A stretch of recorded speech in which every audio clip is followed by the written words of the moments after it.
Hey everybody, welcome to Barron's Social 2, Explanation Part 1.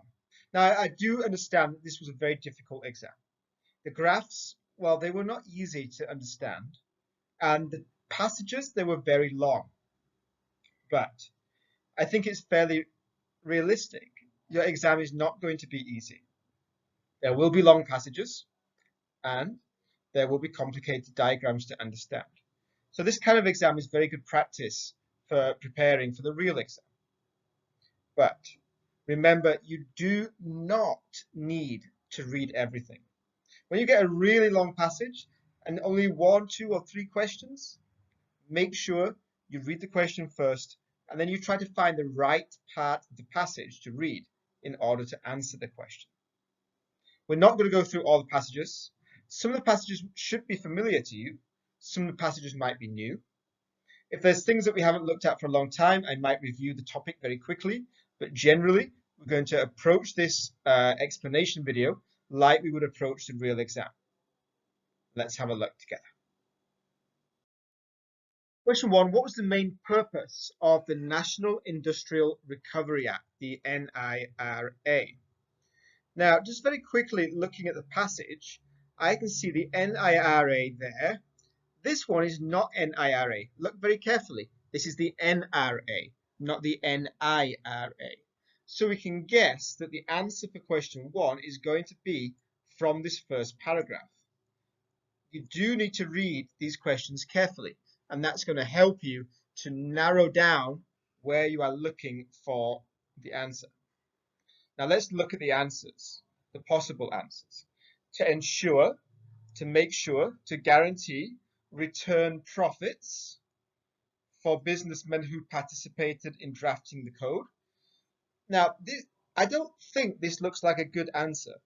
Just from my general knowledge, governments do not guarantee for businessmen to make a profit, especially not in America. There's no guarantee a businessman is going to make a profit. So I don't think the answer will be A. B, to create laws for all industries to adopt. Possible, but we have got that word all. So is it for all industry or is it for some industry? C, to suspend certain laws and regulations to give businesses, now look here, an advantage over the customers. Do you think a government would try to make a business have an advantage over a customer? That means to try and help the business take advantage of the customer. That doesn't really seem something that a government would do. Governments working against the people will not be in government for long. So C doesn't seem like a natural answer. D, to temporarily suspend. Okay, so C said to suspend certain laws. D also says to temporarily suspend select laws and regulations that pertain to industry in order to assist economic recovery. So C and D are both very similar. And when I see similar answers, I start to think that one of them might be right. Both of them are talking about temporarily suspending laws, but the reason in C is to help businesses against the customer. The reason in D is to help the economy recover. Now, this is 33. This is Roosevelt. Roosevelt faced an economic problem. He wanted the economy to recover. So without even reading the passage, from my own knowledge, I would be guessing that it's answer D. But now I need to look at the passage. The National Industry Recovery Act was enacted by Congress in June 1933 and was one of the measures by which Franklin Delano Roosevelt sought to assist the nation's economic recovery during the Great Depression. So it is about helping the nation's economic recovery, not about helping individual businesses, but helping the economy of the United States to improve. So again, it's kind of suggesting answer D. The passage of the NRA, the passage going through Congress, ushered in a unique experiment in US economic history. The NRA sanctioned, supported, and in some cases enforced an alliance of industries. It made the industry work together. Now, think about the old laws. The antitrust laws banned companies working together because when they worked together, they would normally try to make more profit. This was an experiment allowing them to work together. Antitrust laws were suspended. So some laws were suspended. Why? Because Roosevelt wanted the economy to recover. So some laws were suspended. Answer D is definitely going to be the correct answer. Now, question 2. In what way are the National Recovery Administration, the NRA, and the National Industrial Recovery Act similar? So we know that the NIRA, from the first paragraph, what we read already, was there to help the nation's economy improve, and it wanted industries to work together. Some laws were suspended. Now, A, both ended laws. B, both dealt with recovery from an industrial standpoint. C, the NRA wrote industrial codes, while the NRA required companies to write codes of fair competition, while shows a contrast. So this is showing how they are different. So C cannot be correct because we are asked how are they similar. And then D, one was enacted in 1933, the next in 1934. These are different years. They're not both enacted in the same year. So again, this is how they are different. So we have two options left. Both ended laws or both dealt with the recovery from an industrial standpoint. Now, remember, the antitrust laws were suspended. Suspended means to temporarily halt. Not stop them forever, but to temporarily halt. Let's look at the next paragraph and see if we can get a clue. The National Recovery Administration, created by a separate executive order, was put into operation soon after the final approval of the Act. President Roosevelt appointed Hugh S. Johnson as administrator for industrial recovery. So we have industry again. The administration was empowered to make voluntary agreements dealing with the hours of work, rates of pay, and the fixing of prices. So this is again dealing with industry. How much people earn per hour, how many hours they can work, how much companies can charge. Until March 1934, the NRA was engaged chiefly in drawing up these industrial codes for all industries to adopt, and more than 500 codes of fair practice were adopted. So, this is about recovery, about the economic recovery, and it's about industry. This was also about industry, and it was also about economic recovery. So knowing that C and D are both differences, not similarities, knowing that the NIRA temporarily suspended did not end laws, so A looks slightly wrong, and seeing that both of them talk about industry and both of them are talking about recovery, we can say that B is the correct answer. Third question based on this passage. What reception did the NRA get from the American public? Reception means how do people feel about it? Now, there's nothing there about how people felt about it, so we can take away that paragraph.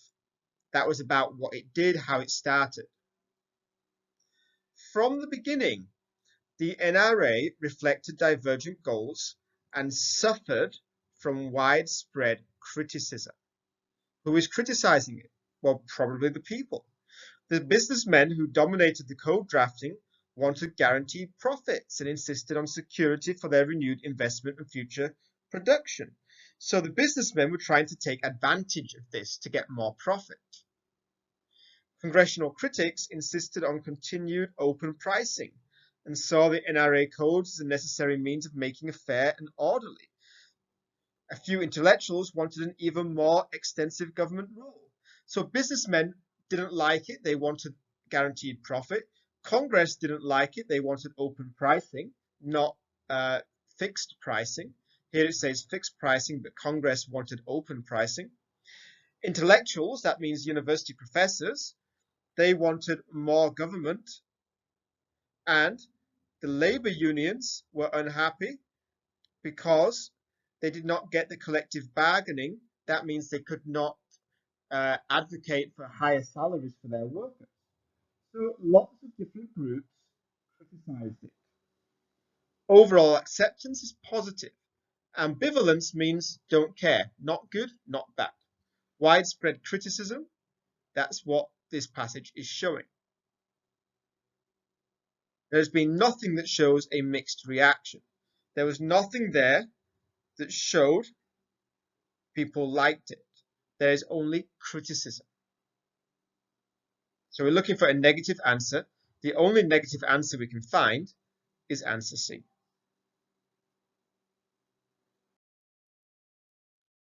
Nice, we get a picture, a poster. We're fighting to prevent this.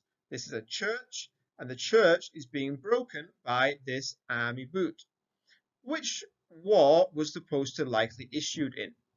We notice the swastika. The swastika, this sign is the swastika.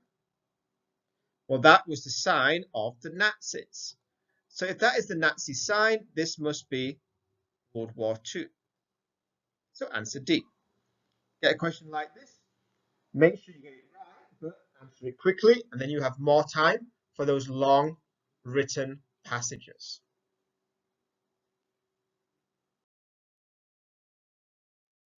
Question 5. What is the central idea of, and look here carefully, section 2. This is a very long passage, but we can start here and we can stop here. So we're only looking at section 2.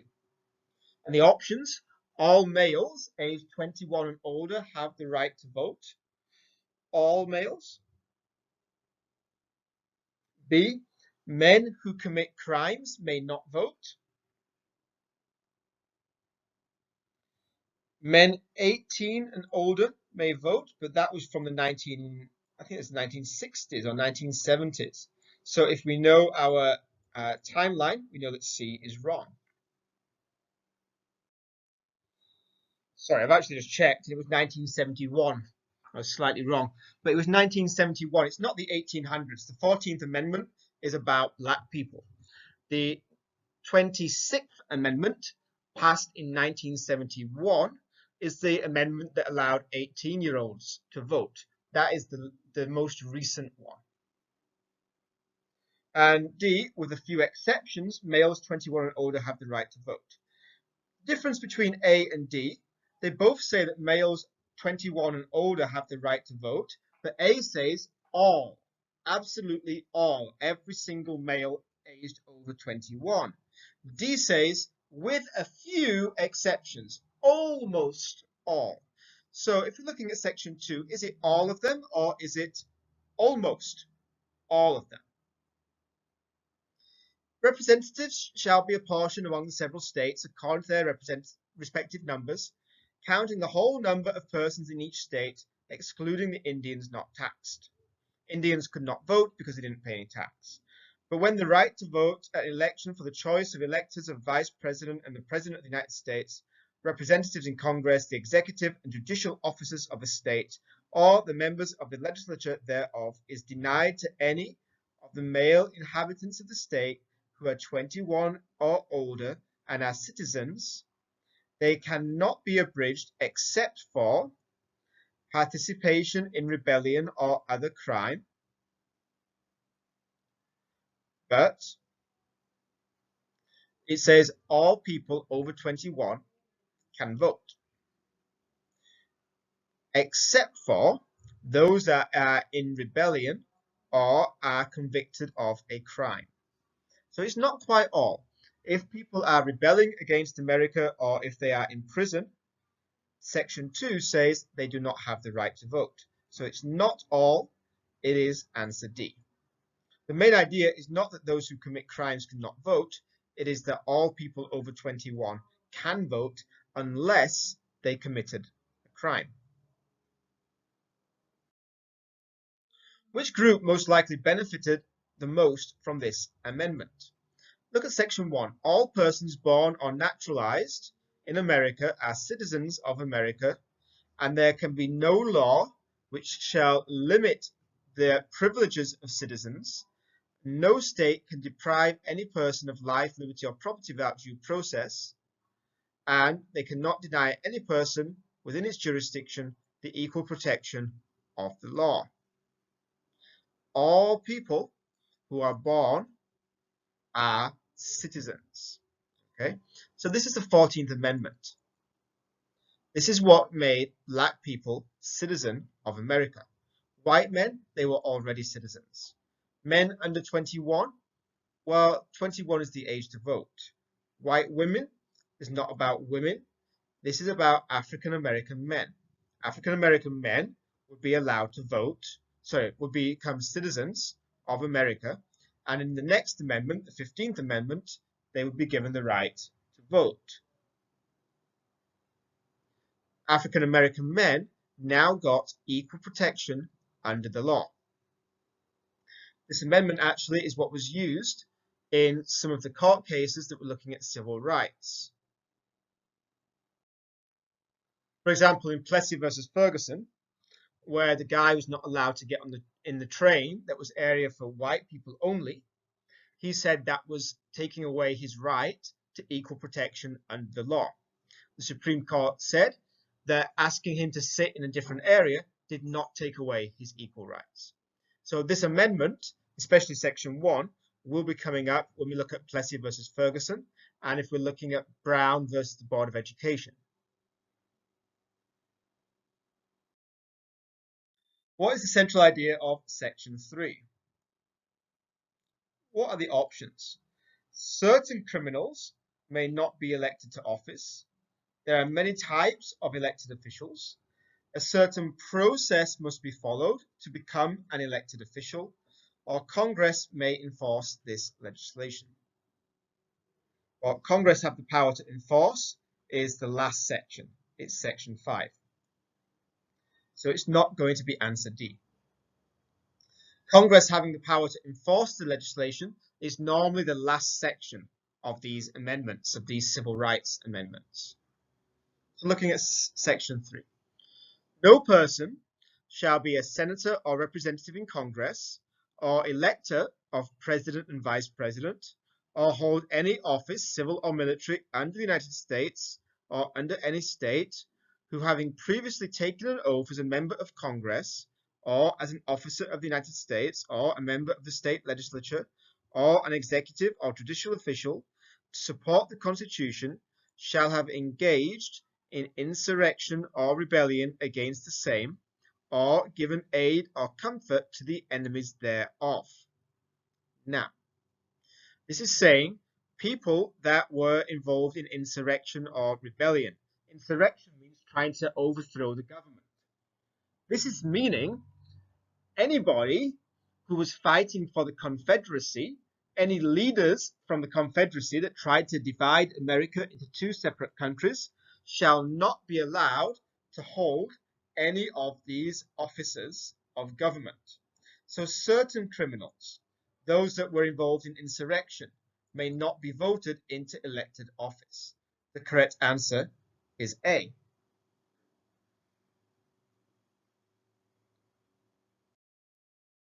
Now look at this chart.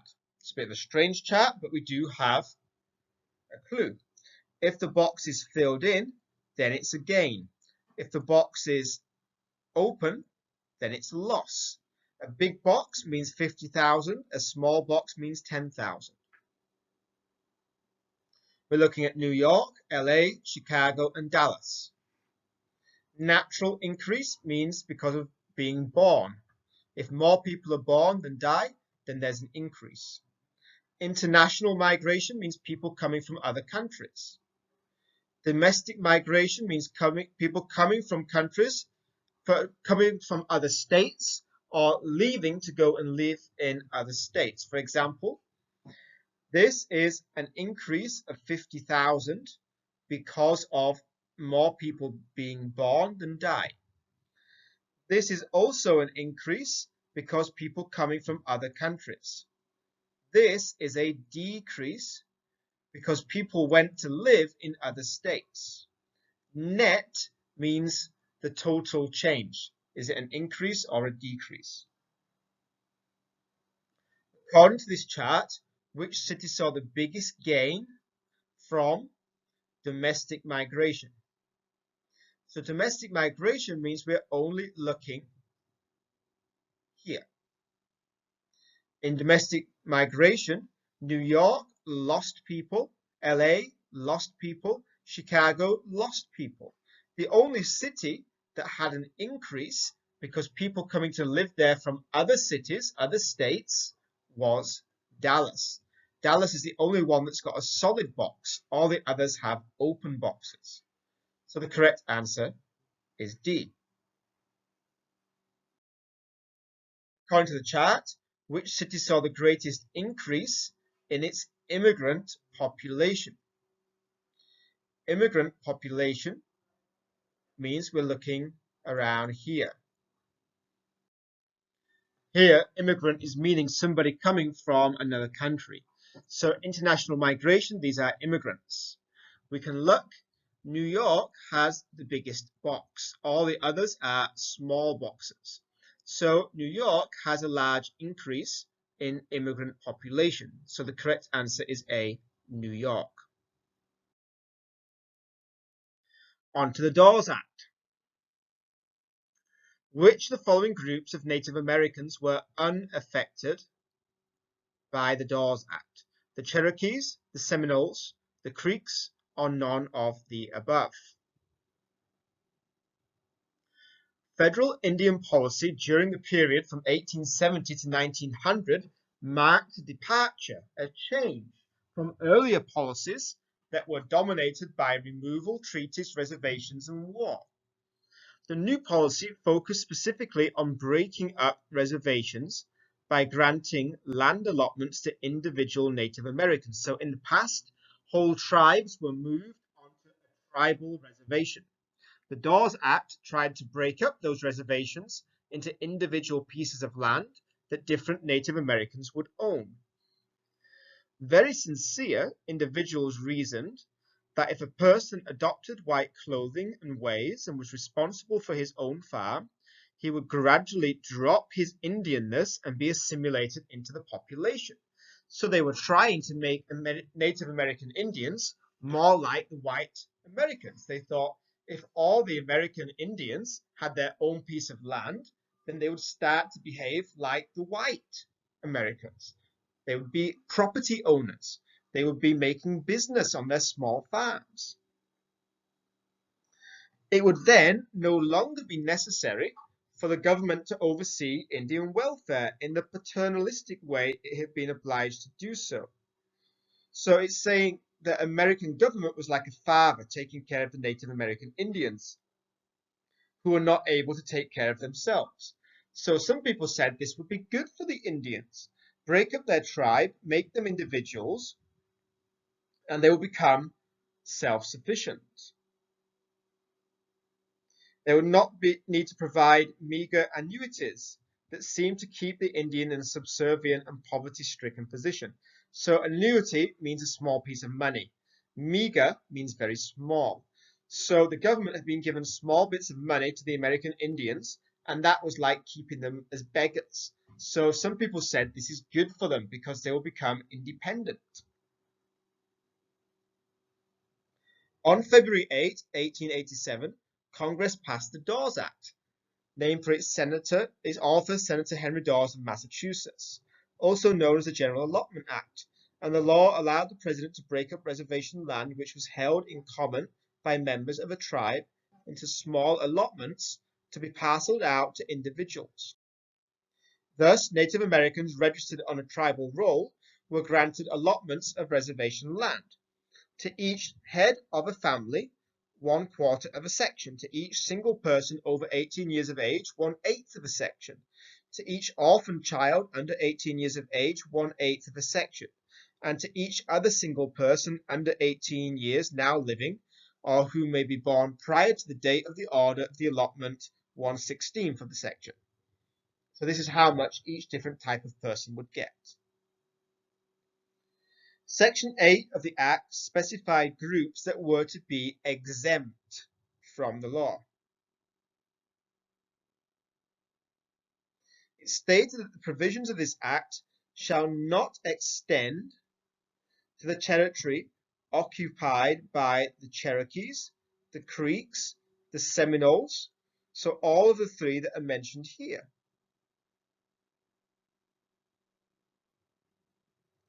Nor to any of the reservations of the Seneca Nation of New York Indians in the state of New York, nor to the strip of land that was there to the south. Subsequent events, however, extended the Act's provisions to these groups as well. Now, you might have thought, why can't I choose one of these? It says here that all of them are exempt, that the law does not apply to any of these. But that would mean that all three of these are correct. D says none of the above, not all of the above. So it looks like there's something wrong with the question. So maybe there's something wrong with my thought process. I continue to read, and I see that later the law was extended to cover all of those groups. So actually, it covered all of these. And we are asked which one was unaffected. All of these were affected. So the correct answer is none of the above. Now, what positive reason was given for the adoption of the Dawes Act? It says a positive reason. As we look through the answers first, let's see if the answers are positive or negative. A, Indians needed protection from themselves and their tribal leaders, so they needed protection from themselves. B, by farming like white men, Indians would assimilate into the general population and not need special protection in the future. Indians were less developed than white men, so it was right that the best land should be saved for white Americans. This is not a positive reason. This is a very negative reason. So we can take away answer C. Manifest destiny was for white men to master the whole of the American continent. This is not something positive. Positive answer for the Native American Indians. So needing protection would be positive things. So do they need protection from themselves, or do they need protection until they can become self-sufficient? Well, the key I think there is they could become assimilated into the population. It would not be necessary for the government to oversee the Indian welfare. They would not need to keep them in poverty position. So it's about helping them to become more prosperous. By becoming like white men, they would assimilate, and then they would not need special protection in the future. So that reason is saying this is good for them if we do like this. Now, the Dawes Act provided for which of the following? Breaking up reservation land into parcels, the sale of reservation land to the United States government, relocation of reservation land, or conservation of reservation lands to purely agricultural lands. So is it breaking up the reservation into small land parcels? Is it selling the land to the government? Is it moving the land? Like the reservations were moved many times. As the Americans spread from the East Coast to the West Coast, they continually moved the Native American Indians to new reservations so that they could get the better land for themselves. Or is it about conserving the land, protecting the land? Well, this new policy focused on breaking up reservations into single land allotments. And then it says that the family head would get 1/4 of a section. Single people would get 1/8 of a section. Others would get 1/16 of a section. So you make a section like this. A family head would get 1/4. A single person would get 1/8. Somebody else would get 1/16. The whole of the reservation would be broken up into sections like this, and it would be shared out to the different members of that community. So it is breaking the land up into parcels. Parcels means small sections. The correct answer is A.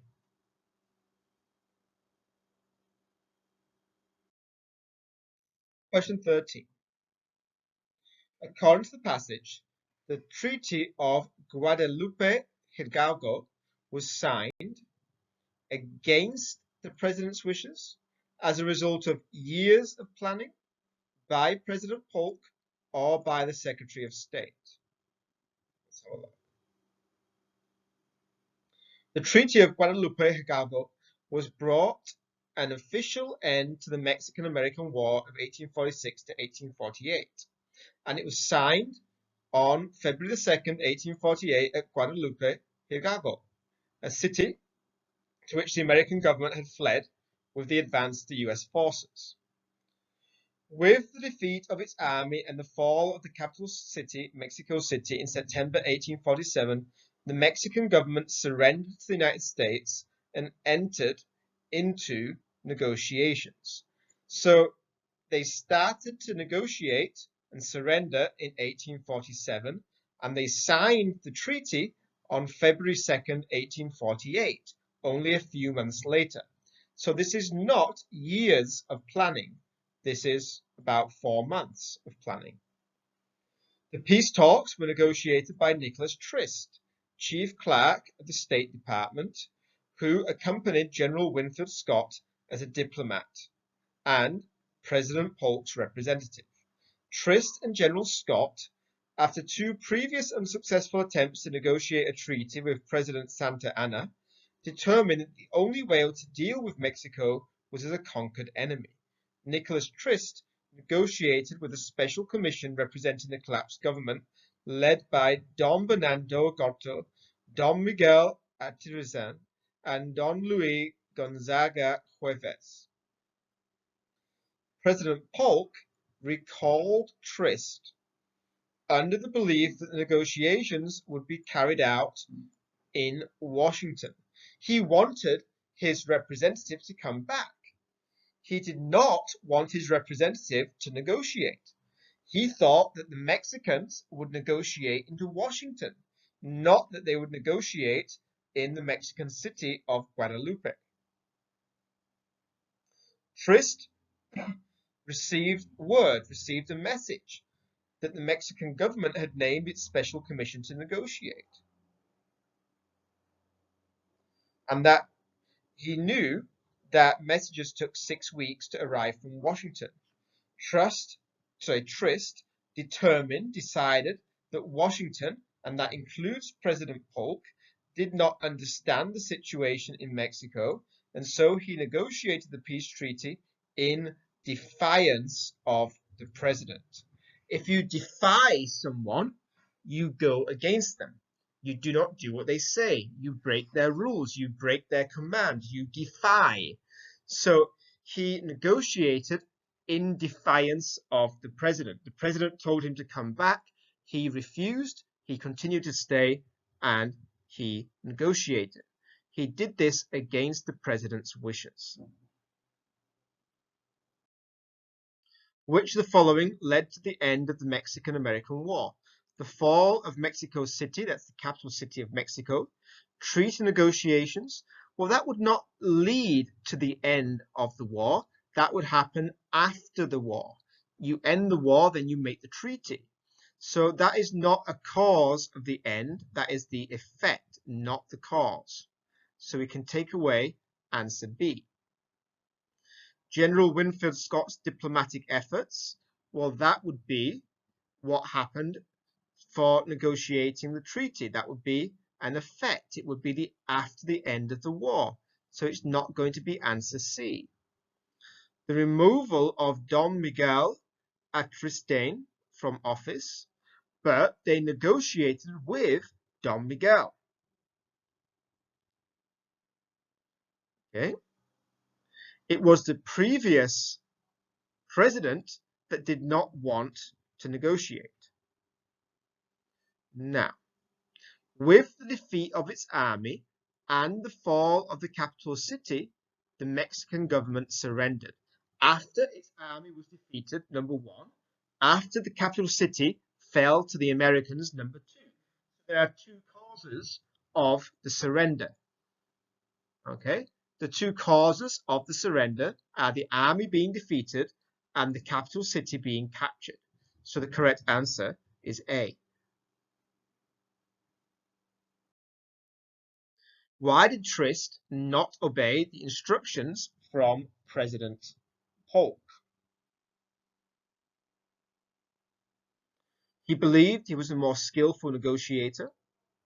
The situation was urgent and there was not enough time to go to Washington. He believed the long journey time between Washington and Mexico meant that Polk's information was out of date, or he thought further orders were delayed by the 6-week travel time. Now, this is the section dealing with Trist and the negotiations. President Polk recalled Trist under the belief that negotiations would happen in Washington. It took 6 weeks to deliver Polk's message. That's because the travel time between Washington and Mexico was 6 weeks. So you might be thinking, answer D is correct. In the 6 weeks that it took, Trist had received word that the Mexican government had named its special commission to negotiate. So after Polk sent his instructions, the Mexican government made their decision who would lead the negotiations for Mexico. Trist decided that Washington did not understand the situation in Mexico. Why? Because their information was out of date. Okay, and so he continued to negotiate the peace treaty. He thought that if the government in Washington knew that they were already wanting to negotiate, then they would say continue to negotiate. They would not say travel for 6 weeks to Washington. So he thought that Washington's information was out of date. There is nothing that says he thought further orders were coming. That is not what it says. He says that he did this in defiance of the president, not that he was waiting for more orders. So D is not supported. Not enough time to travel to Washington is not there in the passage either, and it does not say that he thinks he is more skillful. A, B, and D are not supported by the passage. So the best answer is C. He believed that Washington's information was out of date because it took so long to get information there. They had to travel by horseback, remember? There was no phone, there was no telegraph. Every message had to be written on paper and carried by horses. So from Washington, high on the East Coast, down to Mexico, that's a long travel time. He thought the information was out of date. Washington simply didn't understand what was happening. Okay, that's the end of this first part of the paper. Hopefully, this is helping you to see how to answer the questions more quickly, how to focus in, if it's possible, on small sections of the text where you can find your answers. We'll continue with the next section soon. 我是老师，爱考的。